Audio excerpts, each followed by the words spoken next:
Saat ini terdengar berita menggemparkan tentang pemerintah Cina. Mereka dikabarkan akan membuat Al-Quran versi Cina. Bentuknya seperti apa? Belum jelas sebenarnya seperti apa, tapi sayangnya Majelis Ulama Indonesia sudah langsung merespons rencana itu dengan keras. MUI bahkan menyebut rencana itu sebagai Islamofobia, penyesuaian Al-Quran supaya sesuai dengan nilai-nilai yang berlaku di Cina, yang akan mengalami signifikasi bukan saja Islam, tapi juga ada Protestan dan Katolik. Kayaknya yang dimaksud pemerintah Cina bukanlah mengubah ayat-ayat Al-Quran ya. Mungkin yang dilakukan adalah menyesuaikan penterjemahan dan penafsiran ayat-ayat Al-Quran dengan kondisi di Cina.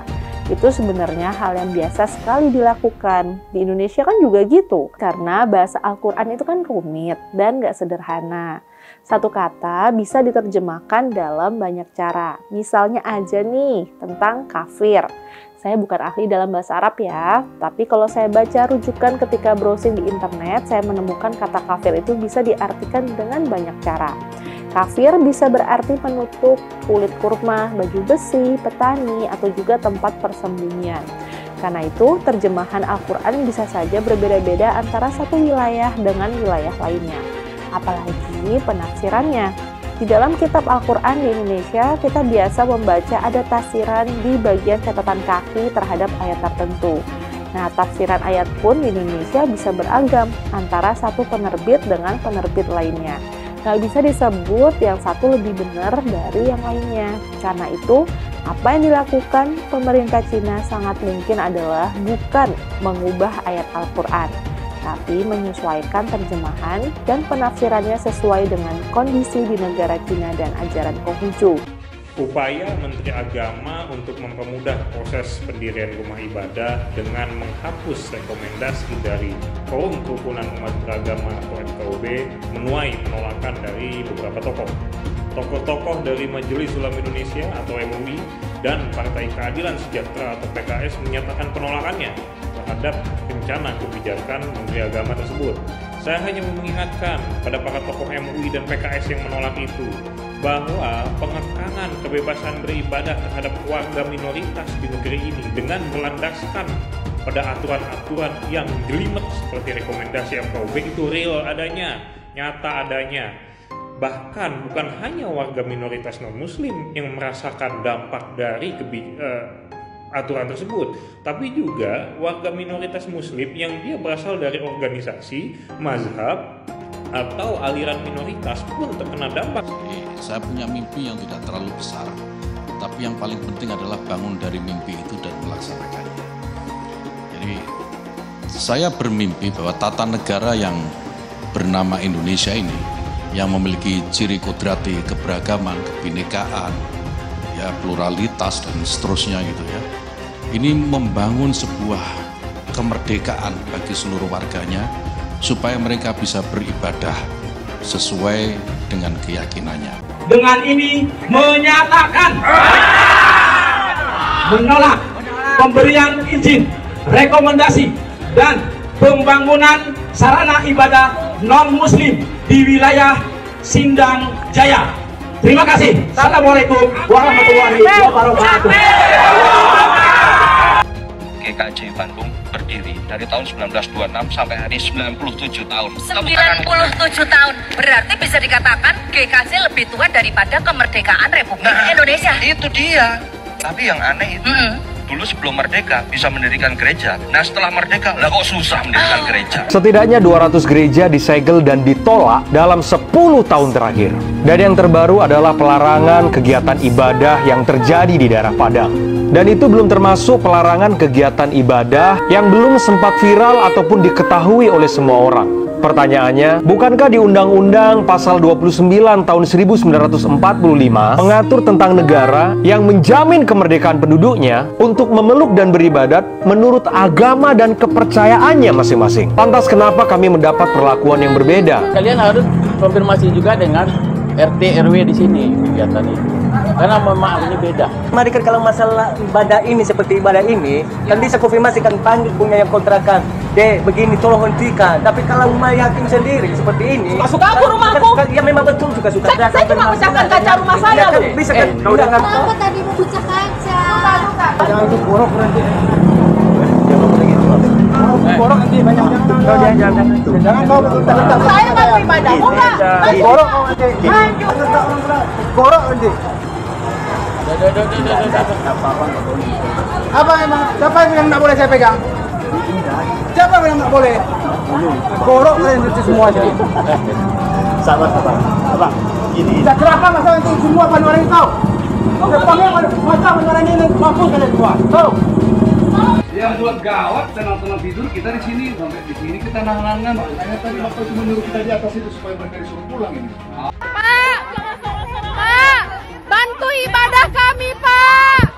Pak, bantu izin ibadah kami, Pak. Pak Jokowi, bantu izin ibadah kami, Pak. Pak Jokowi, bantu izin ibadah kami, Pak. Pak, bantu izin ibadah kami, Pak. Pak, bantu izin ibadah kami. Sedang beribadah lalu kemudian ditutup hanya karena alasan belum punya izin. Kami agak bingung di Indonesia ini bahwa kebebasan beragama menurut pasal 29 itu sudah selesai. Tetapi masih banyak orang-orang tertentu, kelompok-kelompok tertentu, bahkan kepala daerah yang menjadi motor di dalam usaha dan upaya melarang adanya ibadah dari umat Kristiani. Bahwa kegiatan-kegiatan ibadah yang dijamin oleh konstitusi dan undang-undang dasar sepertinya belum bisa diimplementasikan dengan baik. Tetapi kalau sampai hari ini kemudian betapa susahnya kami harus beribadah. Saya masih menanti pemimpin di negeri kini yang bisa menjamin bahwa toleransi di dalam kebangsaan itu benar-benar bukan merupakan wacana, tetapi dia merupakan sebuah bagian dari perjuangan yang harus kita jaga bersama-sama. Kita nggak mau kok, kita hanya mau beribadah di sini. Kita cuma mau berdoa kepada Tuhan kita kok. Ya. Kita nggak minta apa-apa. Kita keluarga negara Indonesia punya hak yang sama. Tapi kami mohon untuk sekali ini kita ikuti dulu, kasih kesempatan sama pemerintah.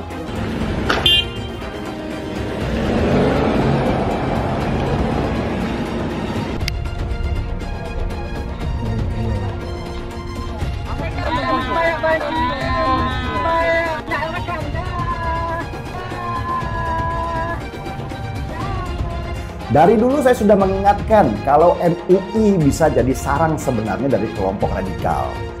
MUI dengan segala kelebihannya adalah rumah terbaik bagi kelompok radikal untuk menguasai dan mengkapitalisasi umat muslim di Indonesia.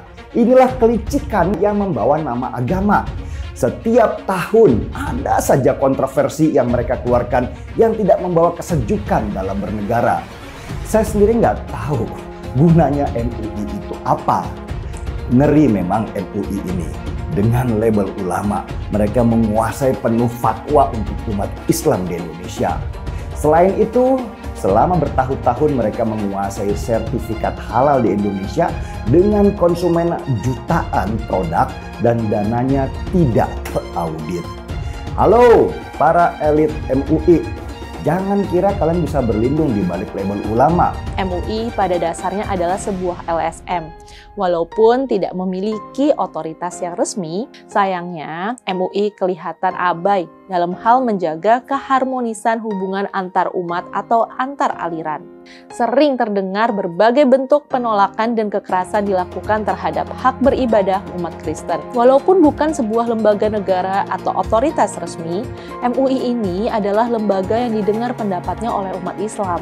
Karena itu, salah satu pihak yang seharusnya berperan untuk menghentikan aksi-aksi semacam ini adalah MUI. Tantangan terbesar yang harus dihadapi MUI saat ini adalah kelompok-kelompok yang tidak toleran atau bahkan kelompok-kelompok radikal. Saya lihat perhatiin sikap MUI ini semua, setiap ada membuat fatwa itu yang tidak menyenangkan, yang ingin buat gaduh. Sepertinya Anda nih bermusuhan sekali dengan yang namanya non-muslim. Yaitu seperti Anda memandang selain Islam itu kafir. Ini lembaga apa ini MUI ini lama-lama saya lihat? Apa sih MUI? MUI itu bukan apa-apa buat negara ini. Ada dan tidak ada MUI itu nggak menambah sebetulnya. Justru keberadaan MUI ini membuat masalah. MUI itu cuma sebatas ormas kok.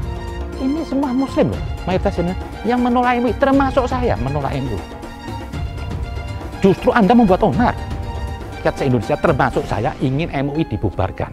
Jadi lebih bagus bubarkan MUI. Bubaran MUI, cukup ada Departemen Agama. Saya Pendeta Samjaksana Pitupulu dari Gereja Utusan Pantai Kota yang mengalami pengurusan. Kami dari LBH Malvern Batam yang mendampingi Bapak Pendeta terkait dengan adanya dugaan pengrusakan bangunan yang akan digunakan untuk gereja di Kabil, dan kami telah melaporkan ke Polda Kepri. Mengecam tindakan anarkis yang dilakukan oleh sekelompok orang yang merusak pembangunan rumah ibadah di Bida Kabil, Kota Batam. Meminta pada pihak kepolisian agar menangkap pelaku perusakan pembangunan rumah ibadah, dan kita percayakan kepada pihak kepolisian untuk Polda Kepri agar secepatnya menangkap orang-orang yang merusak pembangunan rumah ibadah. Nanti yang lainnya nanti. Apa? Apa? Kerjakan terus, kerjakan. RW 21, RT 004. Ayo, hancurkan semua. Ayo, hancurkan aja. Ya, hancurkan. Ada perusakan gereja di Punggur, di Kapil Bida. Ada perusakan building, ada perusakan jendela. Kami mohon kepada stakeholder pemerintah di tempat Kota Batam. Kami percaya bahwa pemerintah akan bertindak segera. Sumbernya atau dalang di balik pelarangan pendirian rumah ibadah adalah MUI. MUI membuat surat yang mana melarang sebenarnya pendirian ibadah ini.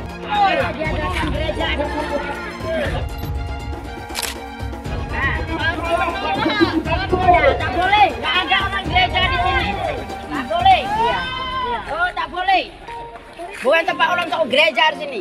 Kami nggak mengizinkan di pergudangan ini ada sarana ibadah. Itu aja, Pak. Itu aja.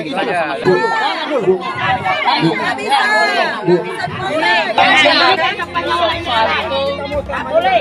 Soal itu bukan urusan saya karena nanti saya urusan kepolisian.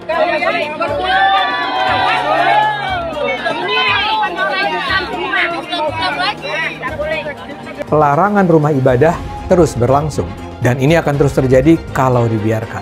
Mereka percaya menolak atau menghancurkan gereja adalah langkah yang bukan hanya diridhoi, tapi bahkan juga diwajibkan oleh Allah.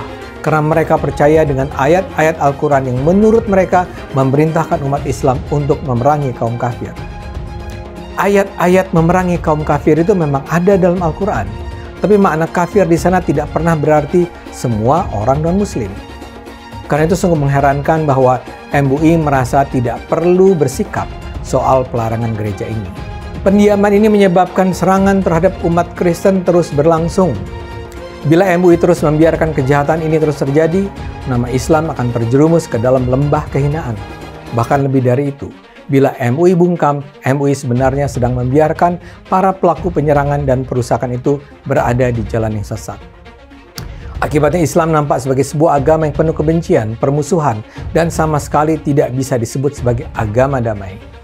MUI harus menyerukan dihentikannya pelarangan gereja. MUI harus menyerukan umat Islam untuk menganggap umat Kristen sebagai saudara. Asalnya gedung ini tidak digunakan lagi untuk kegiatan ibadah. Ini yang mencoreng kota Binjai dari kereligiusannya, dari kedamaiannya. Kita meminta supaya tidak ada kegiatan di sini. Kami dari masyarakat yang berada dari lingkungan 1 sampai 6 turun untuk kita dilarang beraktivitas. Jadi kalau misalkan Anda tahu, tadi kan kami dengar. Kami dengar di bawah. Memang kita nyanyi, kami doa cuma berdoa, kami berdoa aja, cuma 12 orang. Iya, cuma kan izinnya itu. Sabar. Ini Tuhan. Udah, mau ibadah, Pak. Mau ibadah dulu, Pak.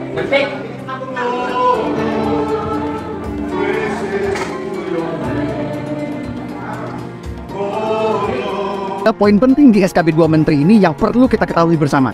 Pada bab 1 pasal 3 dari aturan SKB 2 Menteri disebutkan, rumah ibadat adalah bangunan yang memiliki ciri-ciri tertentu yang khusus dipergunakan untuk beribadat, tidak termasuk tempat ibadat keluarga. Poin pentingnya adalah tempat ibadat keluarga tidak perlu pakai izin. Apa itu yang dimaksud dengan tempat ibadat keluarga? Kalau di Islam namanya musola, kalau di Kristen namanya kapel atau rumah doa. Apakah perlu izin untuk bikin musola di rumah atau di ruko? Tidak. Begitu juga untuk bikin kapel di rumah atau di ruko, tidak perlu minta izin. Jadi umat Kristen ibadah di rumah atau di ruko tidak perlu minta izin. Saya ulang, tidak perlu minta izin. Banyak Pak Pendeta dan jamaah tidak tahu pengecualian ini, sehingga mereka pasrah saat ada yang datang membubarkan. Ibadah di rumah dan di ruko sama seperti umat Islam sholat jamaah di musola rumah atau di musola ruko. Dibolehkan oleh SKB 2 Menteri dan tidak perlu minta izin pada siapapun. Jadi tolong pahami pengecualian ini dan jangan lagi mau dibubarkan. Kita mau jujur, SKB 2 Menteri hanya berlaku bagi kaum minoritas saja. SKB 2 Menteri seringkali digunakan menjadi instrumen atau alat untuk menggebuk kaum minoritas, mengancam kebebasan beribadah. Mirisnya tidak terlihat semangat dan kesungguh-sungguhan dari Kementerian Agama dan pemerintah Indonesia untuk merevisi SKB 2 Menteri ini. Itu sebabnya saya mau mengajak melalui video ini, sama-sama kita berjuang untuk menegakkan konstitusi dengan tujuan utama merevisi kembali SKB 2 Menteri ini. Ya, saya tidak mau suatu saat anak-anak saya ketika tumbuh dewasa masih harus berjuang untuk kebebasan beragama. Mari sama-sama bergandengan tangan berjuang untuk merevisi SKB 2 Menteri ini sehingga Indonesia menjadi rumah yang nyaman bagi semua golongan dan semua agama. Sebenarnya penegakan hukum di Indonesia ini untuk orang-orang intoleran itu sudah bagus, asal jangan pernah berpikir kalian minoritas. Kalau kalian tidak melaporkan, bagaimana bisa diproses? Nunggu sejuta umat bersuara, menyuarakan itu, tapi cuma komentar, tindakannya nggak ada. Bilangnya apa? Kita cuma minoritas. Itulah karena kalian tidak nasionalis, makanya kalian itu mengecilkan diri kalian sendiri. Kita ini punya hak yang sama di Indonesia, ya. Semua yang beragama itu mempunyai hak beribadah. Sejauh ini cuma teman-teman dari Dharmapala loh yang berani menuntut keadilan, bukan karena mereka minoritas, tapi karena mereka punya hak yang sama sebagai warga negara Indonesia. Apakah dalam prosesnya teman-teman Dharmapala itu lancar-lancar saja? Tidak. Kasusnya pernah ditolak dengan alasan laporannya sudah ada atau sudah ada yang melaporkan. Tapi mereka terus kawal, terus kekeh. Akhirnya mantan Menteri Roy Suryo bisa dimasukkan ke penjara atas dasar penghinaan terhadap lambang-lambang agama. Apalagi ini yang menyetop orang beribadah, bukan siapa-siapa pula. Terus kenapa alasannya kalian tidak mau bersuara? Kalian tidak mau melakukan, kalian tidak mau melaporkan. Kenapa? Bersatu, berbuat. Jangan cuma diam. Mengenai kebebasan beribadah dan kebebasan beragama. Beragama Kristen, Katolik, Hindu, Konghucu, hati-hati, ini memiliki hak yang sama dalam beribadah. Beragama dan beribadah itu dijamin oleh konstitusi kita, dijamin oleh Undang-Undang Dasar 1945, Pasal 29 Ayat 2. Dandim, Kapolres, Kapolda, Pangdam harus ngerti ini. Jari, Kejati, FKUB misalnya, maka tidak memperbolehkan membangun tempat ibadah. Hati-hati loh, konstitusi tidak boleh kalah dengan kesepakatan. Karena saya lihat masih terjadi. Kadang-kadang saya berpikir sesusah itukah orang yang akan beribadah. Sedih kalau kita mendengar. Bagaimana dalam agama Islam seorang muslim karena jabatannya dia memberi izin berdirinya rumah ibadah seperti kelenteng, gereja, dia dapat dosa jariah mengalir terus sampai hari kiamat. Setiap berbunyi teng teng bisa dibelangkung malaikat, teng kelompang, teng kelompang, teng kelompang, teng kelompang. Rasakanlah tuh, rasakan. Pancasila Soekarno, ketuhanan ada di pantat. Anak Tuhan dari mana? Kalau Yesus anak Tuhan, bidangnya siapa? Besok di seluruh wilayah Indonesia kami katakan dalam. Karena di salib itu ada jin kafir. Karena di salib itu ada jin kafir. Karena di salib itu ada jin kafir. Haleluya. Kepalanya ke kiri apa ke kanan? Kepalanya ke kiri apa ke kanan? Tetap percaya salib itu lambang mulia, bukan jin. Kok ketawa? Aku nggak nyindir siapa-siapa. Alasan pembubaran selalu menggunakan alasan izin. Kenapa ada keinginan untuk menutup dan mengganggu rumah ibadah agama minoritas, terutama agama Kristen. Apakah penceramah-penceramah itu percaya bahwa dengan mengganggu atau menutup atau melarang ibadah agama Kristen atau minoritas, mereka bisa masuk surga? Apakah seperti itu ajaran mereka? Makanya saat berceramah, Abdul Somad selalu mengajarkan intoleransi dan selalu menghujat agama lain, seperti mengatakan di salib ada jin kafir. Menurut saya, pemerintah pusat harus terus berkomunikasi dengan para pemuka agama atau penceramah agama, seperti Abdul Somad yang selama ini masih merasa dan percaya bahwa kehadiran gereja adalah hal yang harus ditolak. Dan para pemuka agama itu harus sadar bahwa menolak pembangunan gereja bukan saja bertentangan dengan konstitusi, tapi juga bertentangan dengan ajaran agama itu sendiri. Saat ini terdengar berita menggemparkan tentang pemerintah Cina. Mereka dikabarkan akan membuat Al-Quran versi Cina. Bentuknya seperti apa? Belum jelas sebenarnya seperti apa, tapi sayangnya Majelis Ulama Indonesia sudah langsung ngerespons rencana itu dengan keras. MUI bahkan menyebut rencana itu sebagai Islamofobia. Kami di CSW berharap MUI dan umat Islam jangan buru-buru menghakimi rencana pemerintah Cina ini. Perlu dipelajari dulu apa yang disebut sebagai modifikasi Al-Quran oleh pemerintah Cina.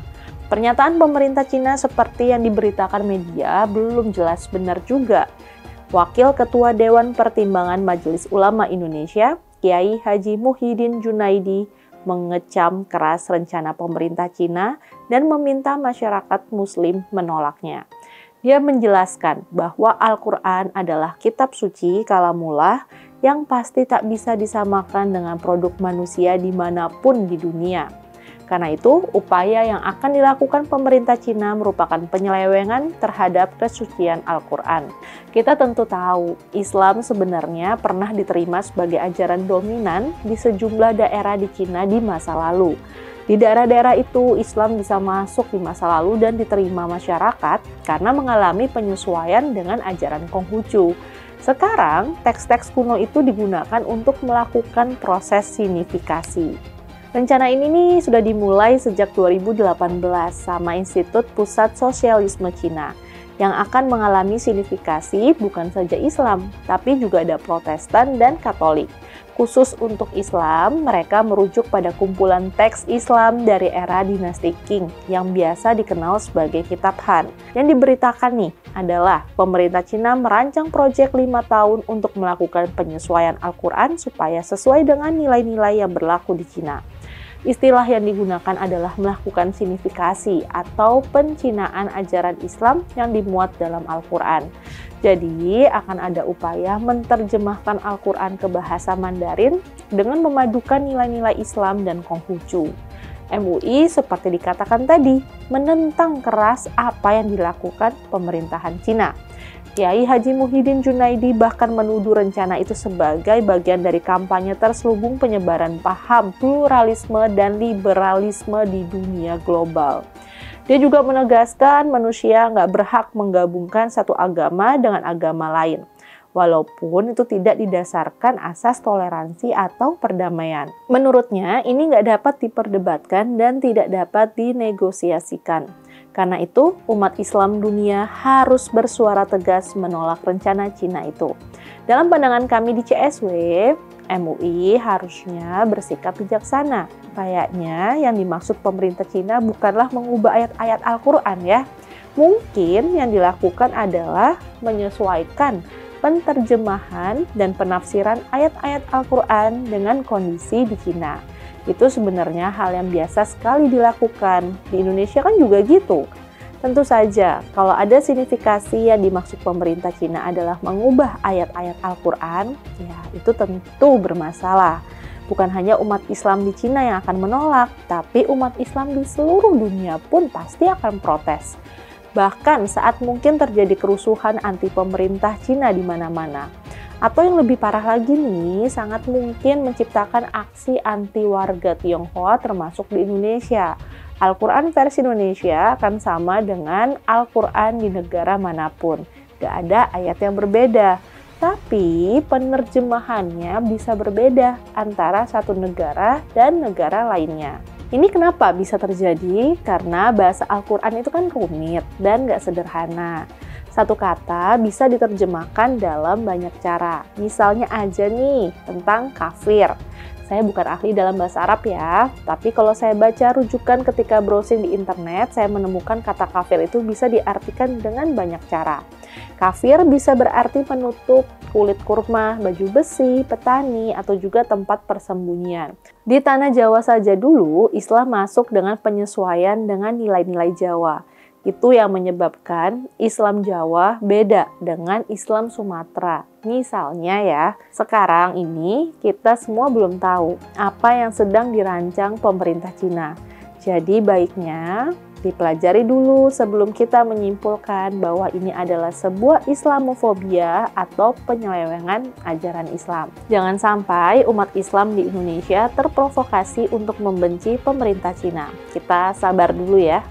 Karena itu, terjemahan Al-Quran bisa saja berbeda-beda antara satu wilayah dengan wilayah lainnya. Apalagi penafsirannya. Di dalam kitab Al-Quran di Indonesia, kita biasa membaca ada tafsiran di bagian catatan kaki terhadap ayat tertentu. Nah, tafsiran ayat pun di Indonesia bisa beragam antara satu penerbit dengan penerbit lainnya. Nggak bisa disebut yang satu lebih benar dari yang lainnya. Karena itu, apa yang dilakukan pemerintah Cina sangat mungkin adalah bukan mengubah ayat Al-Quran, tapi menyesuaikan terjemahan dan penafsirannya sesuai dengan kondisi di negara Cina dan ajaran Konghucu. Jumpa lagi dengan saya di channel Jonas Leong. Terima kasih banyak buat kalian sudah like dan subscribe di channel Jonas Leong. Sebelum video ini dimulai, saya mau nanya, kenapa ada keinginan untuk menutup dan mengganggu rumah ibadah agama minoritas, terutama agama Kristen? Apakah penceramah-penceramah itu percaya bahwa dengan mengganggu atau menutup atau melarang ibadah agama Kristen atau minoritas, mereka bisa masuk surga? Apakah seperti itu ajaran mereka? Silahkan tuliskan pendapat kalian di kolom komentar. Masalah intoleransi semakin tak terbendung. Lebih dari 200 gereja ditutup secara paksa 10 tahun belakangan. Yang paling mencolok adalah kasus intoleransi 3 tahun terakhir ini. Banyak sekali kasus pembubaran rumah ibadah akhir-akhir ini. Itu yang viral. Bagaimana yang tidak viral? Tentu lebih banyak lagi. Alasan pembubaran selalu menggunakan alasan izin. Dan selalu FKUB tidak memberikan izin. Jika tidak perlu lagi rekomendasi daripada FKUB, maka ini akan membantu umat minoritas. Sebetulnya tidak usah memakai alasan izin karena puluhan ribu musola di Jawa Barat dibangun tanpa menggunakan izin. Itu di Jawa Barat saja, gimana di seluruh Indonesia? Mungkin ada ratusan ribu hingga jutaan masjid di Indonesia yang tidak mempunyai izin. Jadi jelas kalau kita membandingkan masalah izin, terjadi ketidakadilan. Seperti yang kita ketahui, banyak sekali musola tidak mempunyai izin. Umat mayoritas bisa membangun rumah ibadah tanpa menggunakan izin. Adapun SKB 2 Menteri, bab 1 pasal 3, orang Kristen yang mau bikin rumah-rumah doa di rumah atau di ruko, sebetulnya tidak perlu meminta izin. Dan juga dalam SKB 2 Menteri, pasal 13 dan pasal 14, peraturan bersama Menteri Agama dan Menteri Dalam Negeri, nomor 9 dan nomor 8 tahun 2006 mengamanatkan kepala daerah untuk memberikan izin, sementara sebagai bentuk fasilitasi negara dalam mencarikan solusi pendirian rumah ibadah. Jadi dalam SKB 2 Menteri, sebetulnya kepala daerah harus memfasilitasi dalam memberikan perizinan pendirian rumah ibadah. Akan tetapi dua pasal ini dianggap tidak ada oleh ormas-ormas preman berjubah agama itu. Yang dipermasalahkan oleh ormas preman berjubah agama itu selalu rekomendasi FKUB yang ada di SKB 2 Menteri. Semoga rekomendasi FKUB yang ada di SKB 2 Menteri bisa dihilangkan. Menurut saya, selama SKB 2 Menteri tentang rekomendasi FKUB tidak direvisi, maka masalah-masalah penolakan rumah ibadah agama lain di tempat-tempat lain di seluruh Indonesia akan terus terjadi. Konstitusi jelas memberikan jaminan perlindungan negara kepada orang untuk beragama dan melaksanakan ibadah sesuai dengan kepercayaan dan agamanya. Maka tidak boleh tunduk pada kesepakatan. Bunyi pasal 29 ayat 2 Undang-Undang 1945, negara menjamin kemerdekaan tiap-tiap penduduk untuk memeluk agamanya masing-masing dan untuk beribadah menurut agama dan kepercayaannya itu. Mulai saat ini jangan diam. Bila rumah ibadahmu dibubarkan, kita sudah punya undang-undang yang melindungi. Bukan hanya itu, SKB 2 Menteri juga sebetulnya melindungi umat minoritas. Jadi ayo bantu sebarkan video ini, supaya semakin banyak yang mengetahui tentang hal ini. Menurut saya pemerintah pusat harus terus berkomunikasi dengan para pemuka agama atau penceramah agama, seperti Abdul Somad yang selama ini masih merasa dan percaya bahwa kehadiran gereja adalah hal yang harus ditolak. Dan para pemuka agama itu harus sadar bahwa menolak pembangunan gereja bukan saja bertentangan dengan konstitusi, tapi juga bertentangan dengan ajaran agama itu sendiri dan juga akhlak. Jadi menurut kalian, kenapa ada keinginan untuk menutup atau mengganggu rumah ibadah agama minoritas? Apa alasannya? Apakah mereka percaya bahwa menutup atau mengganggu rumah ibadah agama minoritas, terutama agama Kristen, mereka bisa masuk surga? Tuliskan menurut kalian apa alasannya, dan kita akan bahas di video selanjutnya. Jika kalian suka dengan pembahasan saya tentang perizinan rumah ibadah dan tentang penceramah seperti Abdul Somad, pastikan Anda semua menekan like di video ini. Dan bagikan video ini ke teman dan family Anda supaya mereka semua mengetahui informasi ini. Tekan tombol subscribe dan bunyikan lonceng notifikasi supaya kamu tidak ketinggalan info dari channel Jonas Leong.